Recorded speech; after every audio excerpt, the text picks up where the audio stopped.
तो गाइस इस वीडियो में मैं आपको एंड्रॉयड मोबाइल फ़ोन की बहुत ही अमेजिंग ट्रिक के बारे में बताने जा रहा हूँ। बहुत से लोगों को इसके बारे में नहीं पता होगा कि कैसे आप पता लगा सकते हैं कि आपके मोबाइल फ़ोन ने पूरे एक दिन में या फिर रिसेंट आवर्स में कितनी मेमोरी यूजेज की है, कितनी मेमोरी उन्होंने कंज्यूम की है। आपको आना है सेटिंग्स पे और आपको यहाँ पे एक ढूंढना है ऑप्शन मेमोरी का।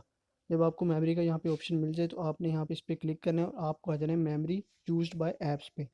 आप जैसे इस पे क्लिक करेंगे आपके सामने एक लिस्ट आ जाएगी सारी ऐप्स की जिन्होंने रिसेंटली जितनी भी मोबाइल की मेमोरी जो है कंज्यूम कर रखी है। ठीक है, आप यहाँ से देख सकते हैं। आप यहाँ पे रिसेंट आवर्स का दिखा रहा है, आप यहाँ पे 1 डे का 12 आवर्स और 6 आवर्स का भी देख सकते हैं। अगर आपको लगता है कि कोई ऐप बहुत ज़्यादा मेमोरी कंज्यूम कर रही है तो आपको सिंपली उस पर टैप करना है और आपको जाना है 3 बार्स के ऑप्शन पे, उसको सिंपली फोर्स स्टॉप कर देना है। फोर्स स्टॉप करने से वो ऐप्स रुक जाएगी और वो ज़्यादा मेमोरी आपके मोबाइल फ़ोन की कंज्यूम नहीं करेगी।